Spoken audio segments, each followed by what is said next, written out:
Bonjour, je m'appelle Thierry Froger et je vais vous présenter Et pourtant ils existent, mon troisième roman aux éditions Actes Sud, après Sauf qui peut la Révolution en 2016 et Les Nuits d'Ava en 2018.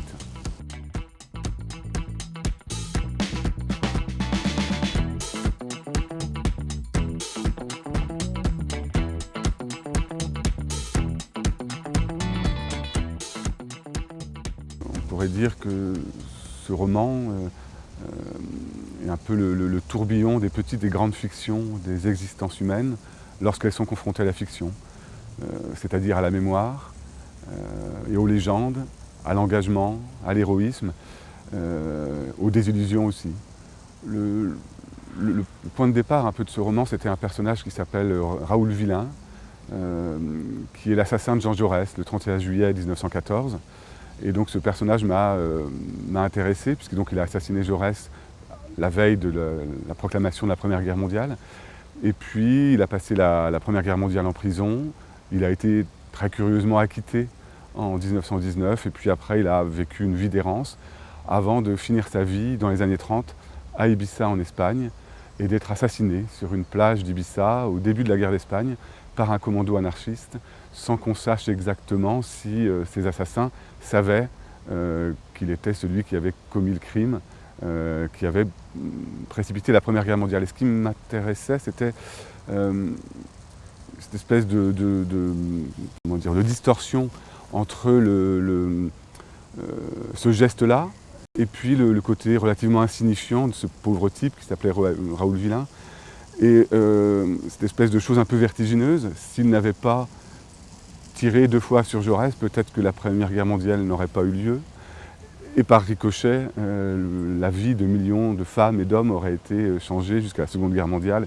Et donc c'est aussi une réflexion sur l'histoire à partir de ce personnage, Raoul Villain, qui a commis un geste qui le dépasse en fait.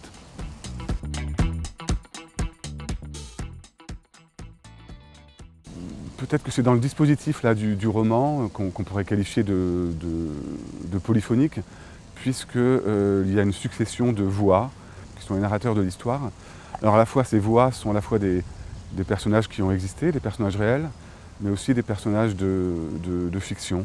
Toutes ces histoires-là sont prises en charge par ces voix qui se télescopent, se contredisent, se répètent, se complètent aussi dans une espèce de jeu d'écho.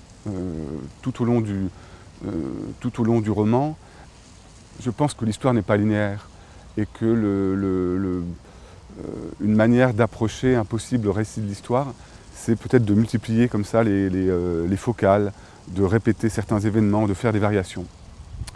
Et dans ce roman, il n'y a pas de hiérarchie. C'est peut-être en ce sens qu'on pourrait le qualifier de roman anarchiste, c'est-à-dire qu'il n'y a pas une voix d'autorité. Toutes les voix se valent dans le récit. Et en fait, chacun de ces personnages poursuit finalement, dans cette mise en récit, une quête de son histoire intime, de son histoire familiale et de l'histoire et dans la grande histoire également. Parce qu'il y a plusieurs événements comme ça qui sont répétés. Il y a 3 enterrements qui viennent comme ça ponctuer le roman, l'enterrement de Durruti, le grand chef anarchiste, la double cérémonie funéraire de Jaurès, et puis l'enterrement d'un des personnages qui s'appelle Ariane. Et puis je pensais à cette phrase de Marx qui disait « L'histoire se répète toujours au moins 2 fois, la première comme une tragédie et la seconde comme une farce ». Et donc il y a ça aussi qu'on peut retrouver dans le roman.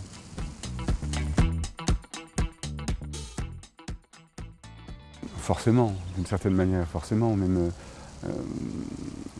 l'histoire étant quand même le matériau, et le temps étant le matériau de ce roman. Il y a une phrase tirée d'un roman de Julian Barnes, Une fille qui danse, que j'aime beaucoup. L'histoire est cette conviction issue d'un point où les imperfections de la mémoire croisent les insuffisances de la documentation. Et je trouve que ça résume très justement le problème auquel on est confronté quand on écrit de la fiction en l'insérant dans un moment historique, en l'occurrence dans Et pourtant ils existent, essentiellement avec la guerre d'Espagne. Là, il y a 3 assassinats en fait aussi qui vont rythmer le roman et 3 assassinats relativement obscurs. C'est-à-dire qu'il y a l'assassinat de Jaurès, on ne comprend pas très bien quelles sont les motivations de Raoul Villain. Il y a l'assassinat de Villain lui-même, puisqu'on ne sait pas pourquoi exactement il a été assassiné, par hasard, par vengeance ou pas. Il y a l'assassinat de Durruti, le grand chef anarchiste, qui reste lui-même relativement obscur, et les historiens ne sont pas tous d'accord sur est-ce que c'est un accident, est-ce que c'est des franquistes, probablement pas, est-ce que ce sont des communistes ou des anarchistes qui... Bon bref, on ne sait pas exactement. Et il y a même un 4e assassinat qui est évoqué un peu en filigrane dans le roman, c'est l'assassinat d'Émile Cotin, qui était lui-même un militant anarchiste, et qui est mort sur le front de la guerre d'Espagne en 1936, aussi à l'automne. Donc toutes ces zones un peu ces zones d'ombre de l'histoire me semblent être justement des points de déclenchement pour faire un récit et approcher cette conviction dont parle Barnes, qui fait croiser à la fois les insuffisances de la documentation et les imperfections de la mémoire.